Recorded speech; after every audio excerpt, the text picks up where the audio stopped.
Assalamualaikum warahmatullahi wabarakatuh. Apa kabarnya semua? Semoga kalian baik-baik saja. Kali ini saya akan membahas alur novel Donghua Swallowed Star. Tanpa basa-basi, yuk langsung disedot.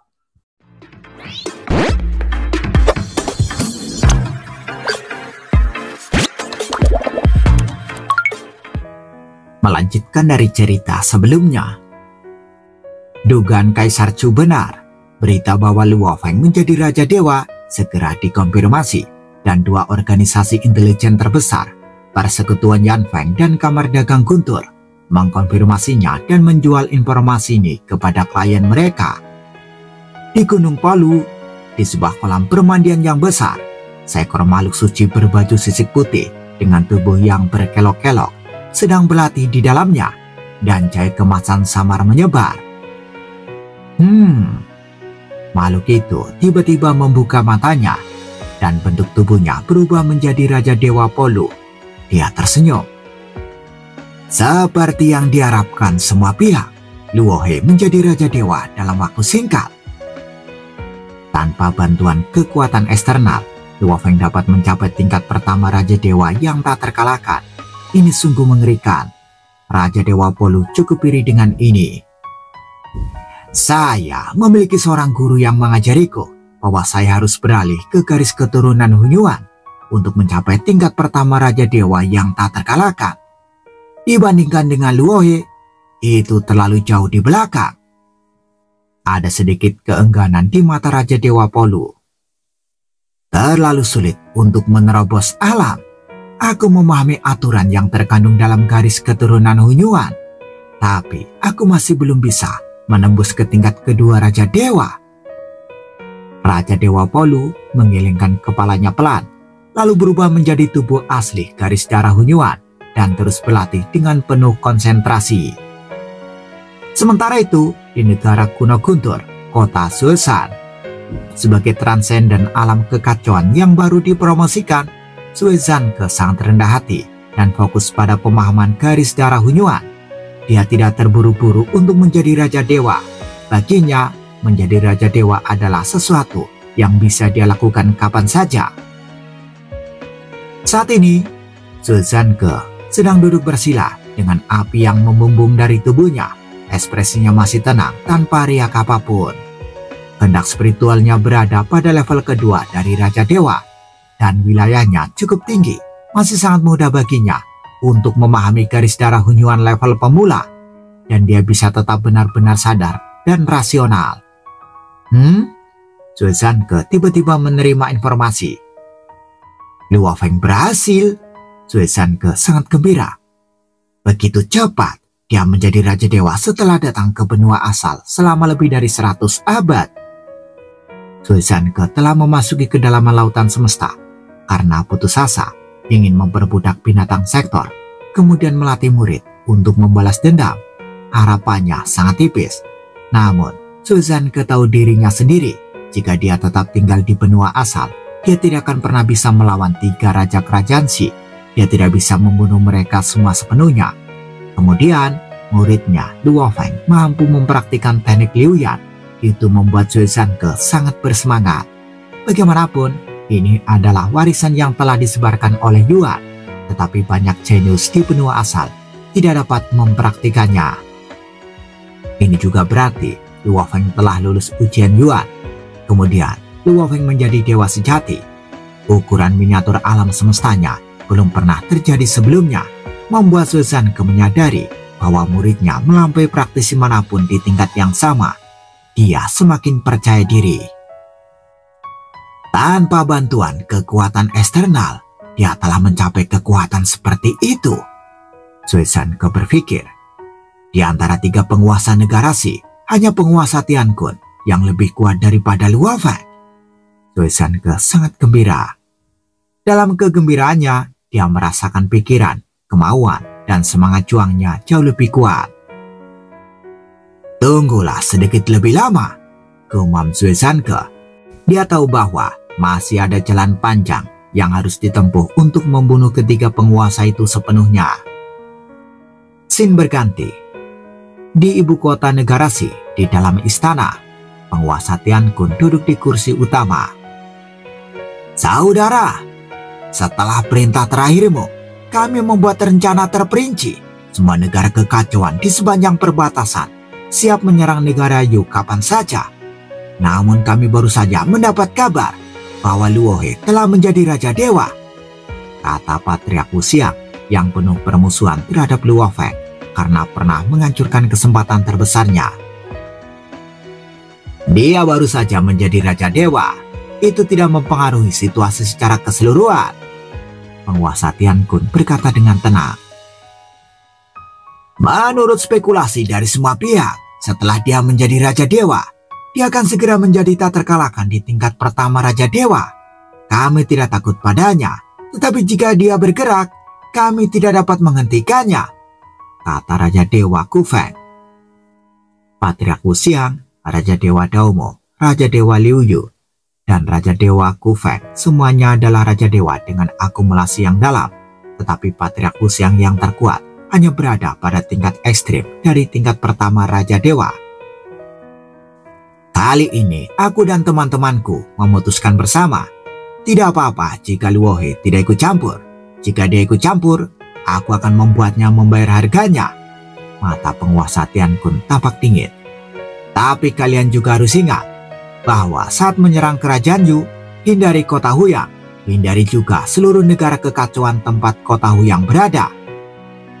Aku akan memberinya muka jika dia masih ingin menyerang.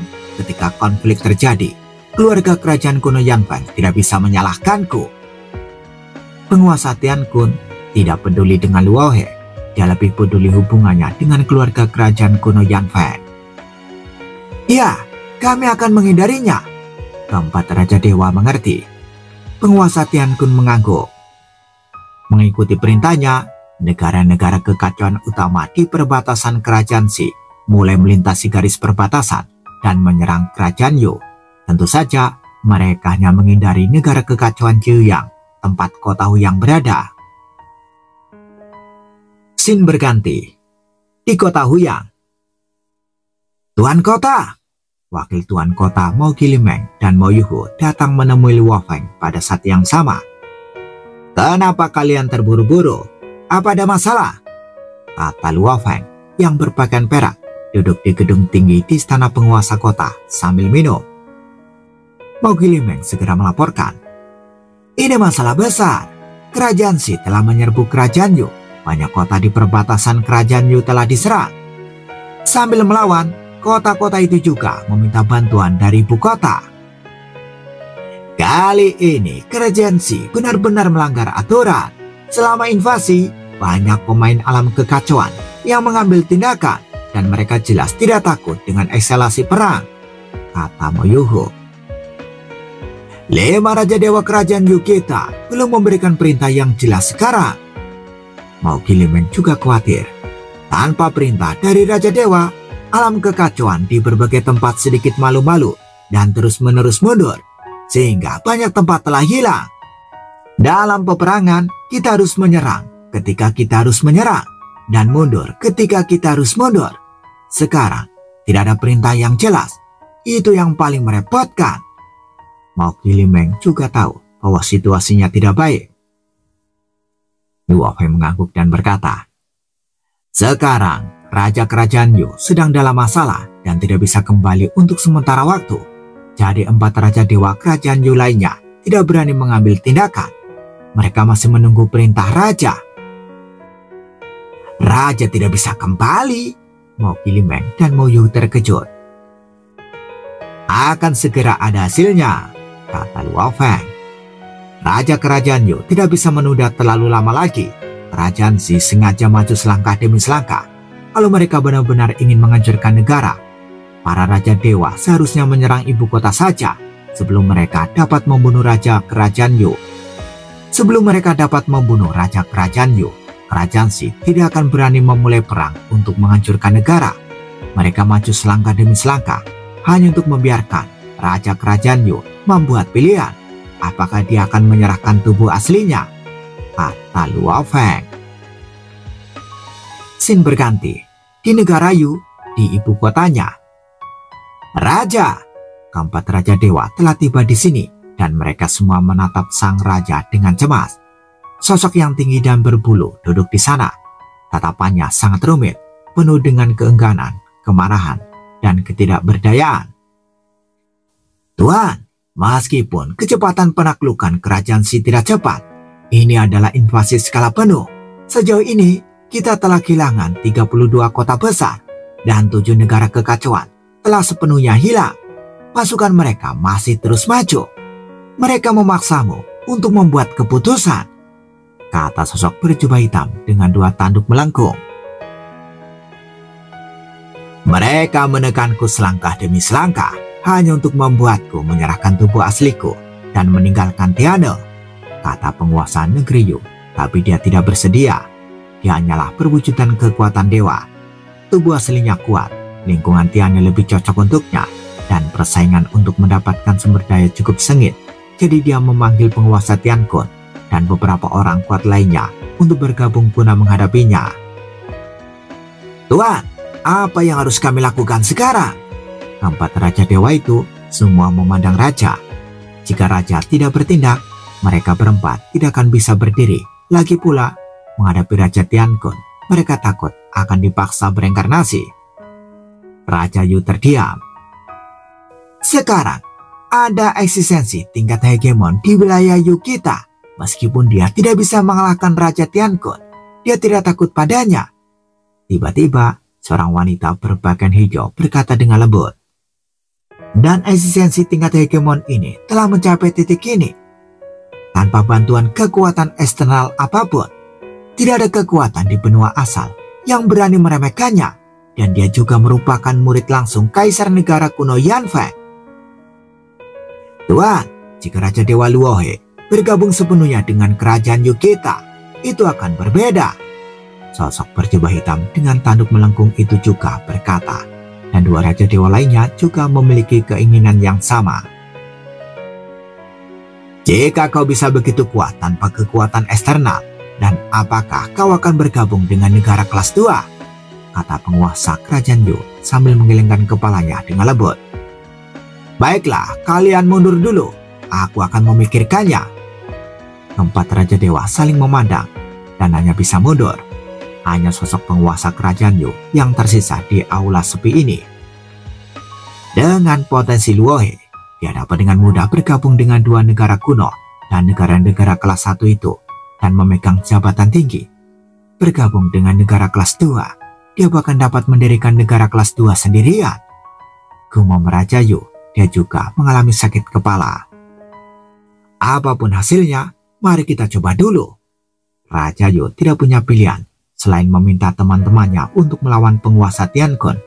Kadang-kadang tidak apa-apa, namun perang skala besar seperti ini akan berlangsung lama.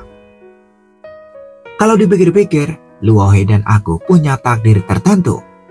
Raja Yu berpikir sejenak dan segera memerintahkan putrinya, Yu Sui Tianyu, serta beberapa pelayan, termasuk si Jagal Hitam dan Sulsi untuk pergi ke kota Huyang untuk mengunjungi Raja Dewa Luohe secara langsung.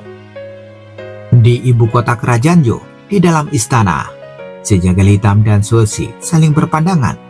Keduanya sedikit gugup. Raja ingin pergi ke kota Huyang dan dia benar-benar membawa kita berdua bersamanya. Sebagai Raja Dewa sejati abadi, si Jagal Hitam secara alami dianggap sebagai kelas atas di kota biasa. Namun, dia tidak memenuhi syarat untuk menemui raja. Bahkan aku pun terpilih. Sulsi bahkan lebih bingung. Dia adalah satu-satunya dewa sejati ruang hampa di antara ke-6 pengikut kali ini. Ayah, Yu Sui Tianyu juga berbicara. Dia hanyalah salah satu anak dari Raja Yu. Raja Yu berdiri di sana. Meskipun dia hanyalah reinkarnasi, auranya yang tak terlihat tetap menakutkan.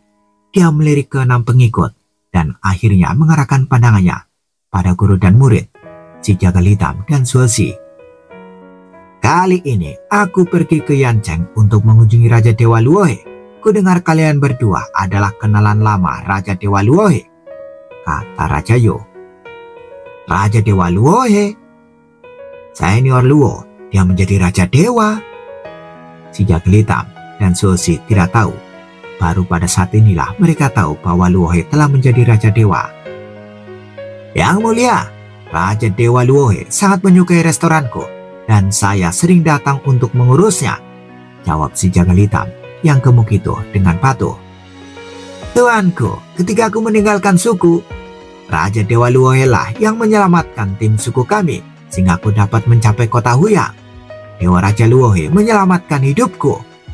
Zuozi juga berkata. Raja Yu yang berbulu mengangguk dengan tenang. Dia akan membawa dua kenalan lama bersamanya untuk lebih dekat dengan Luo Feng. Ayo pergi, penguasa Yu memberi perintah. Suara mendesing. Dia membawa 6 pengikut dan menembus ruang dan waktu dalam sekejap, melakukan perjalanan melalui ruang dan waktu yang terdistorsi. Dalam sekejap mata, tim ini telah terbang keluar dari ruang dan waktu yang terdistorsi dan muncul di kota Huyang. Penguasa Yu terbang santai bersama tim dan langsung menuju ke arah istana penguasa kota. Ada kekhawatiran di mata penguasa Yu. Dari segi kekuatan, penguasa Tiankun dan aku tidak jauh berbeda. Namun dari segi jumlah teman, penguasa Tiankun jauh lebih unggul dariku. Penguasa Yu sedikit gugup. Penguasa Tiankun memiliki banyak teman dan bahkan memiliki hubungan yang sangat baik dengan keluarga kerajaan di negara kuno Yanfeng. Beberapa kaisar sering memanggilnya. Lagi pula, Luohe adalah murid langsung kaisar dari negara kuno Yanfeng. Mungkin dia adalah teman penguasa Tiankun, pikir penguasa Yu. Dia tidak memiliki keyakinan untuk meyakinkan Luo Feng. Tapi aku harus mencobanya dulu. Jika Luohe tidak bisa dibujuk, maka mintalah Raja Dewa Su Feng untuk sementara waktu menghalangi Tuan Tiankun dan menundanya untuk sementara waktu. Penguasa Yu pun mempunyai rencana cadangan, yaitu meminta bantuan Raja Dewa Su Feng untuk menghalangi penguasa Tiankun selama 1 zaman. Dengan 1 zaman, dia yakin dapat menemukan cara untuk melarikan diri dengan aman dari Tiana. Ayah, istana penguasa kota ada di depan, Yu Suitianyu tiba-tiba mengingatkan. Penguasa Yu tidak berpikir lagi dan menatap ke arah rumah penguasa kota yang menjulang tinggi di depannya. Saudara Luohe, saya Yu Sui. Penguasa Yu segera menyampaikan pesan. Sosok berpakaian perak muncul di depan rumah penguasa kota. Tuan kota, penjaga di pintu segera memberi hormat. Tuan Luohe, Yu Suitianyu, si jagal hitam, dan Zuozi semuanya melihat sosok berpakaian perak yang tampak familiar namun juga sedikit aneh. Luo Feng yang sekarang berpakaian perak memiliki aura yang lebih biasa. Penguasa Yu Sui, kata Luo Feng. Saya sudah lama mendengar tentang saudara Luohe dan hari ini adalah pertama kalinya kita bertemu. Penguasa Yu Sui tersenyum. Dia pernah mencoba merekrut Luo Feng sebagai muridnya, tetapi Luo Feng menolak saat itu dan pergi ke negara kuno Yanfeng. Ada 3 kenalan lama lagi. Luo Feng tersenyum dan menatap Yu Suitianyu, si jagal hitam, dan Zuozi, dan 3 orang lainnya. Mereka adalah orang-orang yang dikenalnya saat ia berada di tahap Dewa Sejati Abadi. Tuan Luohe, ketiganya membungkuk hormat. Tuan Yu Sui, mari kita masuk dan bicara, kata Luo Feng. Baiklah, Tuan Yu Sui masuk bersama dan memberitahu para pengikutnya. Kalian bisa belanja di kota Huyang. Ya, para pengikutnya patuh dan melihat Tuan dan Luo Feng masuk. Lalu mereka bersantai. Si jagal hitam melihat kota yang lebih makmur ini dan merasa sedikit aneh. Dia telah berjuang lama di kota Huyang dan bekerja keras untuk mengumpulkan sumber daya sebelum dia berlatih dan menerobos ke Dewa Sejati Abadi. Kota Huyang. Suasana hati Zuozi bahkan lebih rumit. Dia telah mendengar berita bahwa saudaranya Zuosun telah meninggal sejak lama.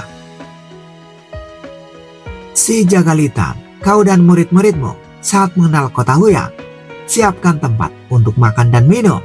Yu Suitianyu memberi perintah. Yang mulia, ikuti aku. Si jagal hitam segera memimpin jalan. Sementara itu, di rumah penguasa kota, Luo Feng dan penguasa Yu Sui duduk berhadapan. Ada desas-desus yang tersebar luas. bahwa setelah kau menjadi Raja Dewa, kau akan segera mencapai tingkat pertama Raja Dewa yang tak terkalahkan. Hari ini, aku melihat bahwa desas-desus itu benar. Kekuatan dagingmu sudah berada di tingkat kedua Raja Dewa, kata penguasa Yusui sambil memandang Luo Feng. Saya berasal dari garis keturunan yang mengolah tubuh fisik. Diriku bodoh dan tidak layak disebut. Luo Feng tersenyum. Saya memiliki kekuatan yang saya miliki hari ini, dan saya harus berterima kasih kepada Raja, kata Luo Feng. Terima kasih. Raja Yusui terkejut. Apakah ini ada hubungannya dengan dia? Saat itu, Anda mengirim putri Anda, Yusui Tianyu, untuk memberiku sepotong daun pohon induk void yang sangat membantuku dalam kultivasi, kata Luo Feng. Daun itu tidak terlalu berharga, tetapi memiliki dampak yang besar pada Luo Feng. Sehelai daun dari pohon induk void, Raja Yusui tertawa terbahak-bahak. Saudara Luohe, kamu terlalu sopan. Itu hanya selai daun yang membantu Dewa Sejati Abadi memasuki lapisan kekacauan, dan untuk lebih memahami hukum kekacauan, tidak ada gunanya menyebutkan sesuatu yang membantu Dewa Sejati Abadi dalam kultivasinya, kata Raja Yusui.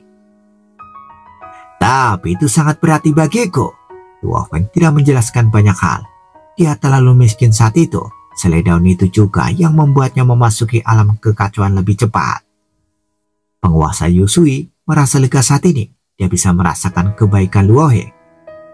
Saudara Luohe, aku datang ke sini hari ini untuk suatu urusan yang sangat penting, kata penguasa Yusui. Tuan, bicaralah terus terang. Luo Feng secara pribadi menuangkan anggur untuk Tuan Yusui. Penguasa Yusui berkata, Anda sangat jelas tentang situasi negara Si dan negara Yo. Tuan, selama Anda masih hidup, mereka tidak berani benar-benar menghancurkan negara Yu kan? Kata Luo Feng. Benar, mereka tidak berani menghancurkan kerajaan Yu. Mereka juga tidak berani menghancurkan rakyatku. Penguasa Yusui mengelengkan kepalanya, matanya tertutupi oleh rambut yang penuh dengan keengganan.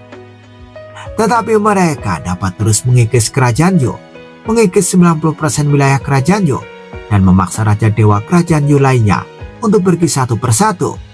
Tanpa sebagian besar wilayah, Raja Dewa dan alam kekacauan akan pergi, dan rakyatku tidak akan memiliki cukup sumber daya. Mendengar itu, Luo Feng mengangguk. Berapa banyak Raja Dewa yang bisa mengabaikan anak-anak dan suku mereka sepenuhnya? Kata penguasa Yusui. Ya, Luo Feng mengangguk. Jadi aku datang untuk meminta bantuan saudara Luohe. Sebagai seorang hegemon, saudara Luohe, kamu ahli dalam seni membelah. Penguasa Tiankun tidak dapat melakukan apapun kepadamu, dan kamu memiliki cukup kekuatan untuk melawan kerajaan Si, kata penguasa Yusui. Tentu saja, aku tahu permintaan ini akan menyulitkanmu. Begitu kau benar-benar berbalik melawan penguasa Tiankun, kau akan menjadi musuh besar. Penguasa Tiankun sangat kuat, dan dia berada di level kedua Raja Dewa dengan banyak pengalaman. Menghadapinya, kamu berada dalam posisi yang kurang menguntungkan dan hanya bisa dikalahkan. Selain itu, dia memiliki banyak teman, dan beberapa kaisar dari negara kuno Yanfeng menghargainya, kata penguasa Yusui sambil memandang Luo Feng. Jika kau tidak ingin ikut campur, aku juga mengerti. Penguasa Tiankun tidak mudah untuk diganggu, kata Luo Feng sambil mengangguk setuju. Dewa Yusui berkata, aku punya dua ide. Yang pertama adalah mengundangmu untuk bergabung sepenuhnya dengan kerajaan Yuko dan menjadi Raja Dewa kerajaan Yuko. Aku tentu akan memberimu cukup banyak wilayah kekuasaan, memberimu cukup banyak harta. Syarat-syarat ini dapat didiskusikan secara terperinci. Pada saat itu, kau akan memiliki banyak alasan untuk membantu melawan kerajaan Si. Kedua, jika kamu tidak mau bergabung dengan kerajaan Yuko, anggap saja itu sebagai permintaan bantuan dari saudara Luohe. Dan kamu juga dapat mengajukan syarat. Aku dapat memberimu sebagian wilayah. Aku bisa memutuskan untuk memberimu 20 negara kekacauan. Aku juga bisa menggunakan harta senilai 100 juta poin untuk memintamu membantu menghentikan kerajaan Si. Saya tahu bahwa kita perlu menentang kerajaan Si sepenuhnya dan memblokirnya untuk waktu yang lama. Saat ini memang tidak cukup. Wajar jika kau menolaknya, kata penguasa Yusui sambil memandang Luo Feng. Tidak perlu bergabung dengan kerajaan Yu, Luo Feng tersenyum. Bagaimana kalau begini?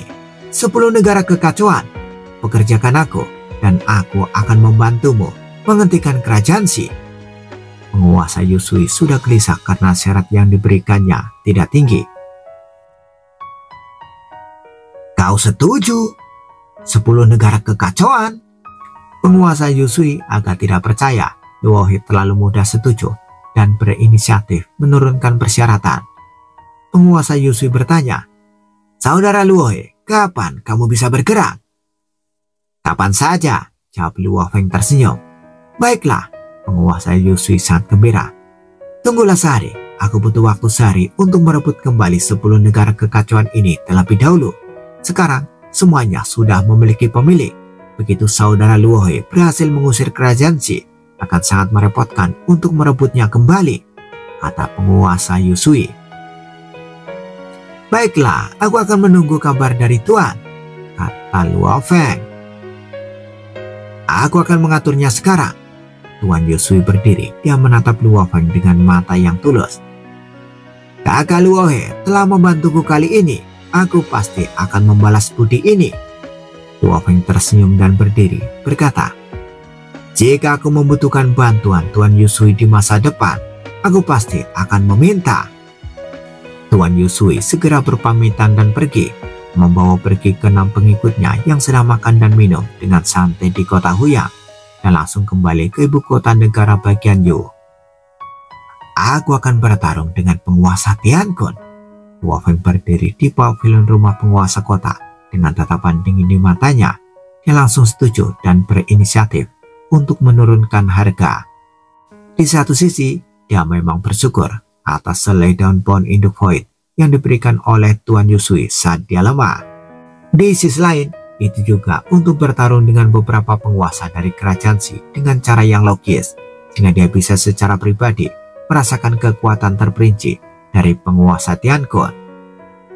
Lagi pula pihak lain berada di tingkat kedua Raja Dewa, dan dia juga mengolah garis keturunan Hunyuan. "Persiapkan saja dengan tenang," gumam Luo Feng yang duduk bersila di pavilion menunggu gerakan yang akan datang. Bersambung, bagaimana kelanjutan kisahnya? Tunggu jawabannya di episode selanjutnya. Dadah, semoga paham.